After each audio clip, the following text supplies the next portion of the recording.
Welcome to the show. I have Francis with Francis Five Properties, and he's an investor focusing on growth strategies, a business owner, also has vacation rentals, developments down south, which we're going to talk about today. He believes in discipline, happiness, integrity, and gratitude. He's also a member of Wealth Genius. Welcome to the show. Hey, welcome, Sam. Thanks for having me. Yeah, Appreciate it. thanks for being here. We appreciate you. So tell us a little bit about you, well, your journey, how you got started in real estate investing and your portfolio right now. Yeah, sure, absolutely. Well, Sam, we really started back in 2016, where we started in our journey in real estate. We joined the real estate network, and really and truly, we did start getting serious back in 2019. I've been around real estate my whole life because we own a trucking company. So I've been around builders, small, medium, and big builders my whole life. As long as I had the trucking business for about 16 years now, so I never really paid attention to it until recently. Then I started getting serious in the real estate business. I was just focusing on growing my trucking business, So it was really and truly since about 2019, we really started getting serious. We focus on the multifamily apartment building Burr. We're focusing on vacation rentals, and we're doing development. Like we're building a couple of custom houses here in Durham, Ontario, as well. So when you were around a lot of builders, what did you pick up, and why was that important for you to start getting into land development? Looks like as well. What did you learn from those builders you were around, and how did that influence you getting into that space? Well, getting into the space, I wasn't really while I was around them, I was just kind of focusing growing my trucking business. I didn't really pay too much attention to these builders until I started getting serious in real estate in about the last 3 to 4 years now. So mainly it was just kind of building connections and building relationships with these builders. But that's what really kind of made that transition a little bit more easier for me, because I've had relationships with these guys to be like, okay, I could just jump into this space here, and the transition would be kind of easy for me because the relationship was already there. That's great. What did you learn from those builders as you're getting into that space? It's new to you at that time. How did it allow you to propel yourself to start getting into that development space? I just pretty much just kind of learning the process from A to Z when it comes to the development of how, from when they acquire the property and from when they acquire the property and going through all the permitting stages and dealing with the city and everything like that, and to get it into the shovel ready, get it to SBAs to be able to build or develop the property, the land. That's excellent. Thanks for sharing that. Can you just briefly describe that process, and like, is it a big opportunity now? Are you finding that there's a lot more builders in the space now, a lot more development, a lot more? What is that looking like in the Durham region and also down south too when it comes to that development space? There's a lot of opportunities there. Absolutely, I would say that you have to love the numbers. It has to really make sense. If you acquire land, you got to be able to carry the property until you can get it to the site plan approval, be able to get the permits to do what you intend to do with the land and property if you plan on developing it. So there's definitely a lot of opportunity there. You just got to find the right property and have the right team of doing that, right? Okay. And when someone's like, let's say someone's getting into, we talked about the site plan approval, you have to make sure you can carry the land.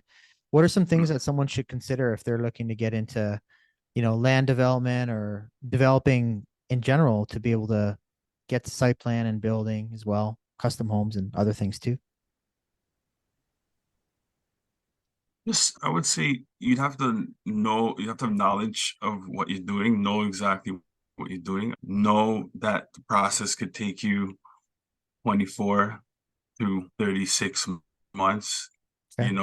just to even get it to that point. So you have to know what you're doing, know the whole process, and be able to carry carry the loan. If you're using investors' funds, you have to be able to account for that, be able to have a plan, knowing that it could go that long before you even Okay. get it to that point, right? So it seems like you set the investors' expectations. Do you do a lot of partnerships, like joint venture partnerships? How are you usually funding these kind of projects to take them to the finish line? Yeah, it was usually it'd be like either a joint venture partner would be like an off-market deal. Other investor would kind of bring you the deal, and then you'd kind of just look at the numbers, and if it makes sense, then you would take over the project. Okay. And I know you really recently got into 2019, you got rain at 2016, and then 2019 you got into real estate. What interests you most about real estate? You talked about also giving back. That's important to you, your family. Tell me a little bit about that, if you can dive in a little bit about that. What interests us about real estate is just the lifestyle, just to have the lifestyle. We have 3 children here, just to be able to create generational wealth, be able to change the dynamic of our family. We grew up in metro housing, like we grew up as a poor family. To be able to change that dynamic, the cycle of that generation, and be able to create generation wealth through real estate, to be able to pass it on like generations to come for our children and our children's children as well, right? I love that. That's amazing. So definitely making a huge impact. I think that's a big core value for sure. So being able to change the generational wealth and change that generational pattern of financing, what role do you feel financial education and what lessons would you give your kids now that you have this knowledge to help them carry that forward? Selling your home during tough times, whether you're downsizing, divorce, or debt, we understand the unique challenges you're facing. Introducing our specialized real estate solution to help you navigate these difficult times with ease. Selling a home can be overwhelming, and yet our experienced team will guide you through the process, providing personalized strategies to maximize your home's value. Whether you're downsizing, going through a divorce, facing debt, will help you sell your home and start anew. Don't let these challenges define your selling experience. Let us turn them into opportunities. Visit our website at affluenceregroup.com to learn more. Um, we have a 17-year-old and a 12-year-old, so we already Wow. started educating them financially, financial literacy. We started bringing them to some financial course, like real estate focus. So we feel it's our duty to kind of, the school systems, they don't teach you that, right? They don't teach you financial literacy. So we feel that's kind of missing in the school system. So me and my wife, we feel like it's our duty to kind of teach our children early at that age, 17 years old and 12 years old, start getting them into it now. So in the next 5 years, they'll have the financial knowledge and to be able to know real estate investing and financial literacy, and be able to create wealth through real estate, right? Yeah, that's incredible. Yeah, the kids grow fast. I think it's definitely important that you do that. You mentioned too that the school system doesn't teach that. Why do you think that is the case, that they don't teach financial literacy to that level to empower people financially? What do you think about that? Yeah, see, I don't even know why they don't. It's just a missing in the system. Yeah. It's missing in the system. I don't know Absolutely why they missing. don't teach it, but that's Yeah. it's a gap. There's a gap there, right? So it's Yeah. definitely missing, and I definitely think they should add that to the curriculum, but that's definitely missing. I have no idea why they don't really Yeah. teach that stuff. So. Yeah, it's interesting. There's so many different theories, and without getting it down a rabbit hole, but like even Robert Kiyosaki's book Fake, they talk a lot about, it's intentional in a way to, print money and just, have people working for money that's going down in value and not preserving their capital in real estate, which I think is amazing. And you do multifamily. Why has multifamily been important to you? What caused you to choose that strategy as an investment strategy? We love multifamily because as our real estate portfolio started to grow, you hit a financial wall, right? And then you run out of ways of getting capital. So one of the reasons we love multifamily, because the income of the property can qualify you for the financing. So we kind of love that aspect because we wanted to continue to grow, and we looked at different strategies, and we know what, at this time, this is the best strategy for us because we want to continue to grow. We want to get more doors, and multifamily would allow us to get more doors based on the income of the property that generate from the rents that generate the income. So it will help you get the financing. So we kind of love that aspect of it. And when it comes to multifamily, do you combine the BRRRR strategy, the buy, renovate, refinance, rent, repeat strategy with multifamily? And if you do, how do you do that to increase the value of the property after you're done? Yeah, we definitely consider that burst strategy with multifamily as well. So when we're looking for multifamily apartment buildings, we're looking for apartment buildings that are underperforming. Okay. Um, uh, yeah, where tenants are paying below market rent value. So we're looking for that. We're looking for the property needs work, the building needs a lift. So we're looking at all these things when we're looking at multifamily. So we can actually go in there and add value, doing a tenant turnover, kind of restabilize the building, doing a tenant turnover. So we look at how we could add value to the building and increase the appreciation of the property by those things, right? Excellent. So when you're looking at restabilizing the building, is there certain like decision kind of matrix you go through? Like, okay, there's this much, we're going to do it over time. We have a specific metric of numbers that we're looking at, maybe looking at cap rates, which is income over value. Is there certain things that you consider when you're choosing a property to invest in? Like just out of curiosity. Oh yeah, oh yeah. Yeah, we look at the cap rates, we look at the areas, we look like what's in the area, we look like if there's any hospitals, any schools in the area. So all those things we look at when we're looking before we consider purchasing a building. And obviously the numbers, we have to love the numbers. If we don't love the numbers at the end, how the building is performing now and how the building would be performing at the ARV, the after repair value. So we look at all those things to see what can we do with this building. The building's performing like this now. Where can we take this property, and what would be the ARV after, and see if it makes sense. So we have to love the numbers first of anything, and then we'll make a decision to put in an offer on the property. Excellent. So when you're looking at, is it over time where you're stabilizing some of the units? Do you have sort of strategy where if it's all under market value rent, what are things that you consider when you're purchasing these buildings, and how do you find deals like this when it comes to multifamily? Yes, so we definitely look for on the market value, as you said.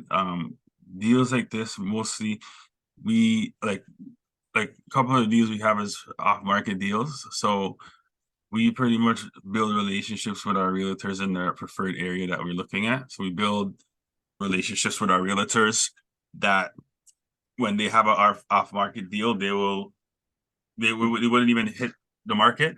So they will call us right away, and then most of the time they'll run quick numbers on it before they even send it to us to see if it even makes sense. And that's how pretty much how we acquire these multis that we have. And and so pretty much, yeah, the realtor would bring us the deal, the off market deal.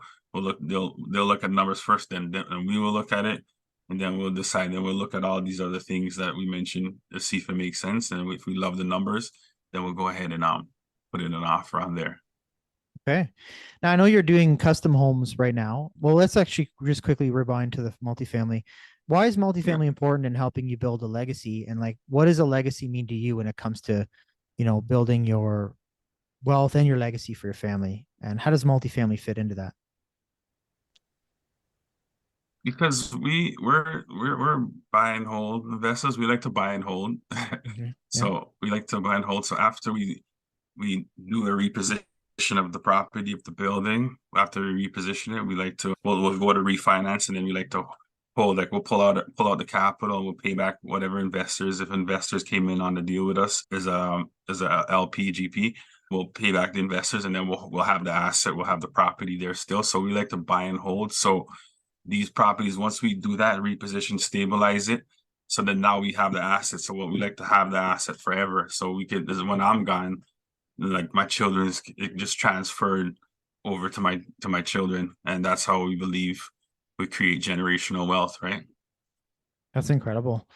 So definitely it looks like Mm-hmm. you're using it to preserve capital. And I know you're a member of Wealth Genius. So I think it's fantastic that they speak about that. What are some things that you're working on right now? I know you doing custom homes right now in Durham. What caused you to work on custom homes? Because it seems like that's very different than multifamily. And What are you Mhm. learning from that? The reason, like we all like we said, this year we wanted to 2023, we wanted to get into the development space. And as you know, I own the trucking company, so I've been Mhm. around these builders for 16 years, 16 to 18 years. I've been around different builders. So really how this one came about was really an opportunity came, right? A builder that I worked with, he pretty much had his plate full where he couldn't take on anything. He had this two plots of land where he was like he wants to sell the land, and he had the drawings and everything like that. So I pretty much bought these lots, permit ready, drawings ready, shovel ready to go. So that's how it pretty much came out. I seen the opportunity, looked at the numbers, and I'm like, I love this. I love the numbers, and it makes sense. And then let's go ahead and jump on the opportunity. So that's how pretty much that one came about, right? Just like That's that, you excellent. know? Did Yeah. you have other partners or money partners involved, or did you find that you're working on that deal without any partners right now? No, this deal, no, we don't have any partners on this deal. No, we're working on this one ourselves. So there's no money partners or anything on this deal. We're working on this one ourselves. These Very these cool. lots, these Very custom cool. homes. Yeah. What are you learning through that process right now of building a custom home? I know that it's already sort of ready. They had permits and everything, but what are you learning through that process as you're going through it currently? Oh, A learning a lot. lot. I Learning a know. lot. Learning the timings, everything. You gotta coordinate with all the different trades and the city and stuff. So timing's really everything. It's just lining everything up, making sure everybody. I'm pretty much managing it. So just learning that timing's everything, timing's everything. Just gotta just be on top of everything and make sure everybody's on schedule, planning everything out. Yeah, with the city, with your builder and everything like that. So I'm just learning like a lot. A lot. So it definitely seems like people you're around, the power team that you have is very important, isn't it? Realtors, Mhm. communication, Yep. timing. The No, that's great. So if you were to team. go back like Yeah. to when you first started 3, 4 years ago, seriously, what would be the two or three things you would tell yourself with what you know now that you would in starting this journey of investing in real estate?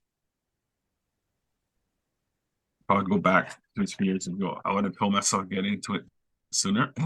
Okay. Like and get in, yeah, and Yeah. get in, Yeah. take it seriously sooner because before we started really taking it serious, it was just focus on building up the trucking business, which the trucking business is great. I love doing it, but at the end of the day, it's not going to be a generational wealth through the Right. business. Yeah, so it's like you're actually trading time Mhm. time for money there. But now we're actually so kind of delegating everything now, systemizing everything now, where I could kind of take a little bit of a step back now and just let the business kind of run itself. So we're kind of doing that this year as well too, trying to focus on that too, where I could just take a step back and kind of let the business run itself. So yes, so That's great. I would get into it sooner. I would acquire more properties, buy, especially a lot of people during the pandemic are falling back. I would try to buy more during the pandemic because the market might be messed up now. But when it gets better, when rates and stuff start getting lower and everything getting better, you want to be on top of it, right? You want to be in the Hmm. market at that time. That's great advice. I think definitely was to say time in the market, not timing the market, right? So Exactly. definitely very, very Exactly. Time in the true. market. Yeah, time in the yeah, exactly. Exactly. So you Exactly. you have a trucking company for 16 years. What did you learn from what are some lessons you learned about entrepreneurship through that? It seems like you've learned about system delegation. Tell me a little bit about that. Owning the business for 16 years, it's not owning the business is great. You gotta work hard. Like I work twice as harder than any of my employees. So sometimes you think you have a business and this and that, but I worked really hard to get here, right? So it's not easy. It's easy. You got to put the work in to build your business. You need to put the work in to build your business. You have to be able to learn how to systemize your business and delegate certain things where you could take the workload off yourself. So it's not easy. You got to put in the work to build your business up and and s- and see it where it's where you have a successful business. Yeah, definitely, like you said, it takes focused action over time, those little small things. You mentioned system, delegate. What are really some key things that you were able to delegate to now make it more of a business that you can work on the business, not always be in the business. So then you're always being stuck, trading your time for money. What was that switch that allowed you to kind of pull back and start working on the business and having systems in place? Well, for us, because as our business are growing each year, like we just became more and more busy. We have we have two business. We're starting another business, me and my wife now. So as we're getting more busy, we just didn't have the time to do like the day-to-day stuff, the office stuff. So one of the ways how we did that is like we had to hire an office manager, office coordinator to kind of Mhm. come in to give us the help that we don't have the time to do all the paperwork and the day-to-day stuff now because we're just way too busy. And another way is how we're be looking for someone to kind of do my job. We're kind of looking for an operations manager to kind of take over my job, what I do now, to kind of like run operations of the business. So those are some of the ways that we're doing that, and we're just by delegating these things, it's just game changer to be able to handle the growth that our company is having right now, right? That's great. Seems like a lot of And very have valuable these, lessons, and there've been so many different blessings from that, especially meeting the builders, getting experience there, getting the opportunity for the custom home, which brought you there. So it's like you're taking these awesome steps. So when you're looking at talent right now. Just briefly, what does talent look like to you? How does talent show up in your world, you think? but the talent, but like in my business, Yeah, you're looking for talent, you're looking for operations manager. I yeah. know it's like missing persons report, but how does talent show up for you? And when you see talent, what does that look like for you? What it looks like is somebody that's experienced, somebody that's experienced in the area, and I'm looking for them. Somebody that's could possibly do my job even better than me. Somebody that's possibly smarter than me. Agreed. So yeah, experience, someone that's smarter, someone that could do a better job than me. Those are a few things that I'm looking for when I'm looking to hire, right? All right. So just shifting gears a little bit, I know you're developing down south. Well, before we do that, I'd like to actually touch real quick on this with multifamily and tell me a little bit about just briefly some of your portfolio purchases and as well as how has that allowed you to build financial freedom where you do not have to be trading your time for money and you have the choice, you have financial freedom, so you have your bills covered, but you also could start getting geographical freedom as well. How has real Yeah, estate allowed you to do that, I guess? well, as investors say, real estate, it's not a get rich quick thing, as you know. Understood. Yeah. It takes time, right? So Yeah. we understand that. So that's why me having another business um gives me that cash flow to cover my day-to-day expenses until I have my portfolio builds up where I have enough cash flow to cover my expenses, my monthly expenses. So Got that's it. the plan, is to have enough properties, enough doors to be able to generate enough cash flow from all my investments to cover my expenses. So that's we're not as there is yet, but that's the plan. So That's that's why we amazing. keep No, you're doing well. You yeah, guys are doing some big things, and I think when Alfonso mentioned like then you'll have a portfolio of properties that you could refinance every so often and just kind of cycle through what exactly. you're doing. When you're doing that, I was always curious, what do you do to service the debt? Because obviously the debt load might go up when you do that. Do you determine if the property still makes sense to keep? Obviously, it probably would. And what decision factor goes into that? Because when you refinance, you're going to reservice new debt, right? Yeah, so when we refinance, we reservice new debt, like you said, it might go up a bit. As long as how we determine that, as long as it can still cover the income from the property, can still cover all your expenses and still give you a cash flow at the end of it. But this is how we determine if it will keep the property or not. So if it's taking money from your pocket, then we have to really evaluate, does this property make sense to keep, Right. or should we let it go, right? But that's how we kind of evaluate it. Okay. No, that's really well said. So right now you're Mhm. working in on down south. I think you were developing some down south. What have you learned about, investing down south? Why should someone consider maybe, investing down south? What's a strategy behind developing or investing down south, south of the border? Right now, we acquired some land. We're in Curacao, the Caribbean islands of Curacao, so we acquired some land there with plans to build six villas on there. So yeah, so somebody considering that, you'd have to know the laws, learn the laws, know the laws, the regulations, rules and regulations of foreign investors investing there, and know all the tax implications. Um, if you're bringing foreign cash into the island, so pretty much that. Just know the laws, know know the market, build a team, Build a team. which we are doing now. We're building a team out there, and yeah, just know the market, build a team, and make sure it's the right decision that you want to be investing down south there. So you purchase some land, you're carrying that land. Are you raising funds for that to create this project? What's that look like? What's that timeline roughly for you guys, or is there one right now?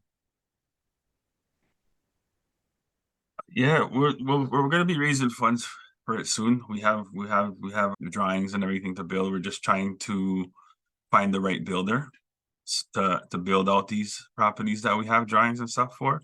So once we have that, we're gonna be raising funds for that property to for the construction. And when you were part of Wealth Genius, what was one or two things that you learned about the like how to or raising capital, things that you should consider or do when you're presenting to investors or money partners why they should invest this project or with you? What are some things you learned from Wealth Genius through that? Well, when you're raising money, you have to be able to structure properly, whether it's a GPLP structure or if it's just going to be a private, just a JV, a joint venture with private funds. And the deal has to be enticing to the investor, where you can give back some incentives, where, like you said, the GP, it could be a GP where they own a percentage shares of the property. So it's little things like that we're learning, or we could offer investors if they want to get in on the deal with us. So LP is limited partnership, so they don't have as much of a say, but they have a piece based on how much they put in. Is that right? Yeah, Okay. And GP, that's can you correct. Yeah. explain that for the audience as well? GP,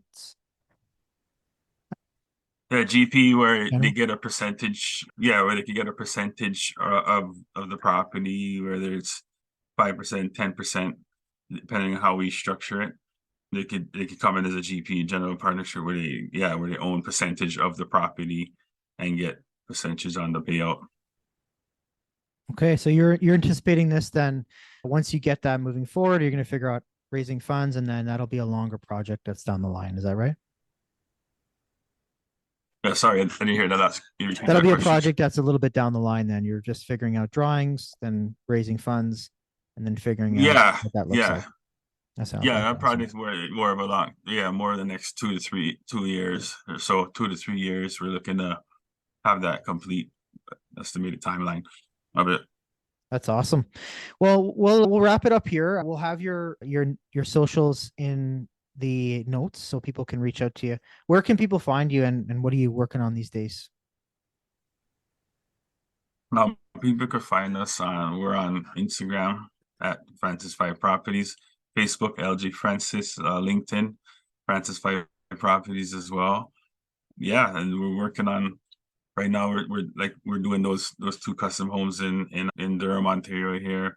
We're working to refinance a couple of buildings we have in Niagara Falls, Ontario, and we're continuing to growing. We're growing the trucking business, and also we're doing, well, and I say me and my wife, we're doing a coaching. She's doing a coaching business now. She's doing a self-image and mindset coach.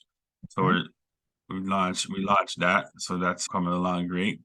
And they could find us on our socials, what I just mentioned there. And you can find us there. If you want to learn more, you can always DM me at any of those socials, you know. That's amazing. Well, Francis, I really appreciate your time. Thanks for your contribution and learning a lot through you and all these things that you guys are doing. So thanks so much, and we appreciate you. No, thank you so much for having me. Appreciate it, Sam. You have a Thank great you so day. much. Thanks so much, You Francis. too. You take care of Okay. yourself. Ciao. All right. Take care now. Bye bye. Bye.